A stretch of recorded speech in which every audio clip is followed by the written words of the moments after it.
You're listening to Mind Over Markets, a podcast on trading psychology to help you build a bulletproof mindset. Here's your hosts, George Papazov and Mark Borscht. How do most people try to change themselves? They try to change their environment. Have you ever done a change somewhere, Mark, where you try to change your environment around? I'll give you an example. I struggle to go to the gym early in the morning. I don't know why the heck I want to go to the gym early in the morning. I really don't know why, because I could do it any other point in my life or any other part of the day. And so I said, I'm going to change my environment. So you know what I did? I started going to sleep with my gym clothes. Kid you not. That way I wake up and now I'm in the environment of having gym clothes on already. So now I just got to go. I've done something similar. You have the gym clothes ready right outside of the bed so you don't have to think about it. Protein cups all full and everything. Pre-workout too. Pre-workout's ready. Your shower gear's ready too. So wake up.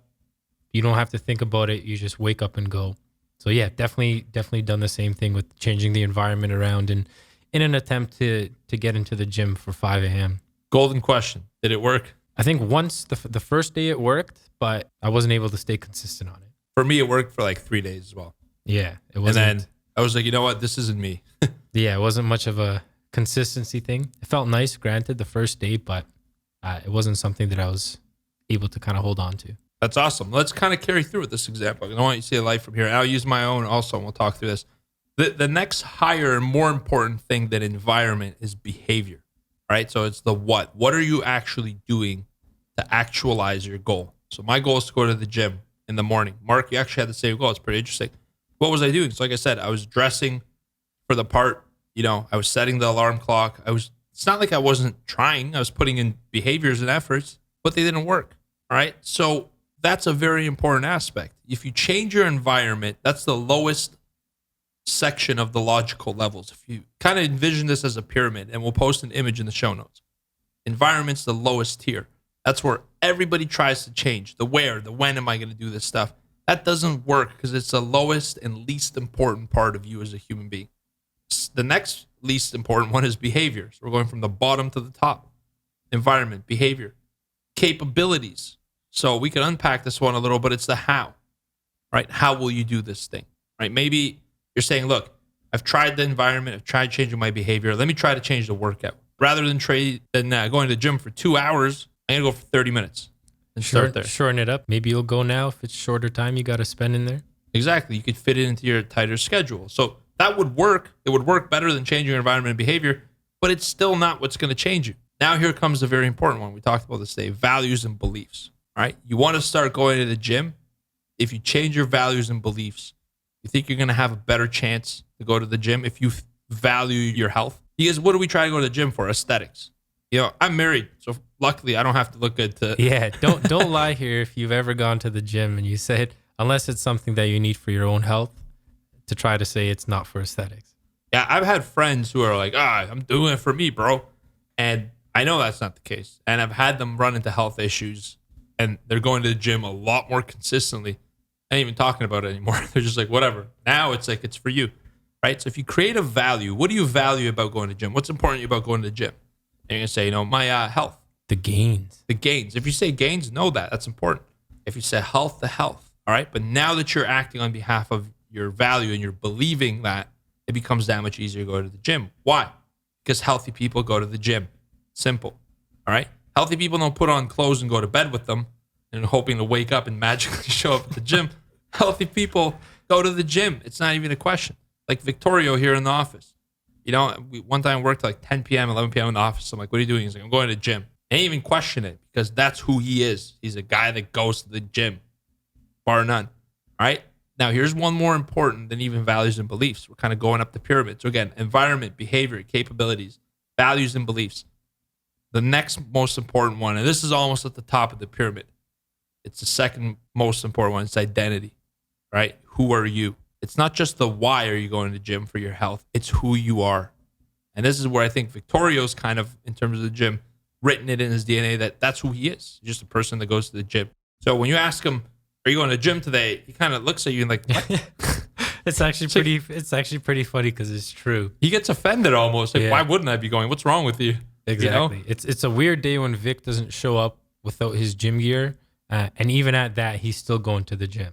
If he doesn't show up with his gym gear, it's because he's probably going after work or he's already gone. Yeah. That's just who he is. And it's that important to him. And so that's why he kind of reacts. It's not when he looks at you and says, are you crazy? Of course I'm going. It's not him logically thinking, how should I respond to this? His unconscious responding to the identity that he's created. That's the 99.995% of the brain. And even still, there's one more important than the who, which is the identity. And that's what? Purpose, right? What is your purpose? Now, this is very deep because you could change your identity. You could change your values, your beliefs, your capabilities, behaviors, your environment. Purpose is really something that it's the reason you are who you are, right? When somebody asks you, who are you? I'm a gym goer. Why? There's going to be a purpose answer there. It's a purpose you're trying to accomplish. Usually, this purpose is bigger than yourself. This is a purpose that you're serving that after you're gone, all right, is going to continue to move forward.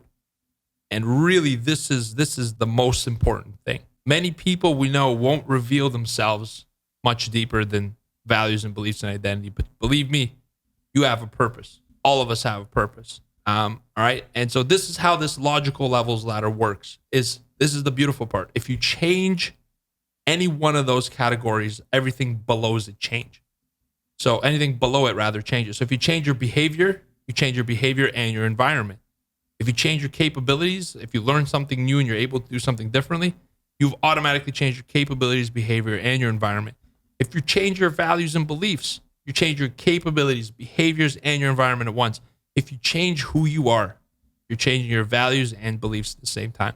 So in one of the episodes, we mentioned what were the two most powerful words? I am.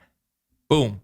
Why do we only use I am words? Now you're going to begin to understand this. Why do we only use I am words with positive sentences? Because I am words, we said, have the power to create. What do they create? Your identity. I am words create the person who you are. And whether you like it or not, they change your values and beliefs, capabilities, behaviors, and the environment that you're in. It's the power they have.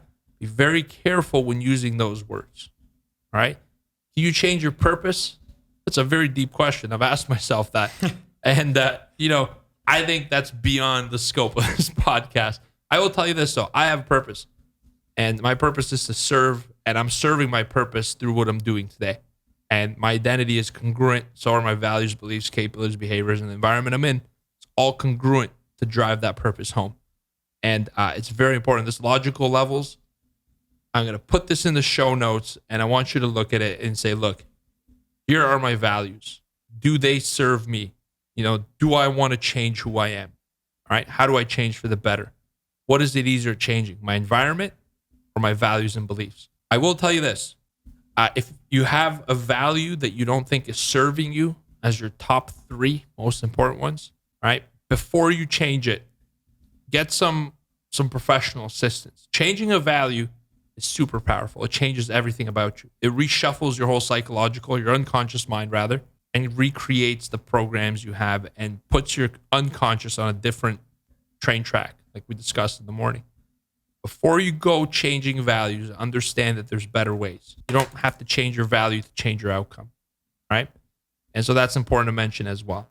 Awesome. So now that you guys know the logical levels of change, and now that you guys have gone ahead and elicited some of your values, now you know a little bit more about yourself.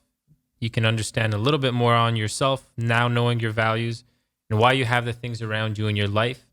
What we're going to do is give you guys a quick little exercise that you can use to determine if your mindset is actually in congruency with your values. All right. And I'll let George speak on this in a little bit of detail before we give you the actual challenge.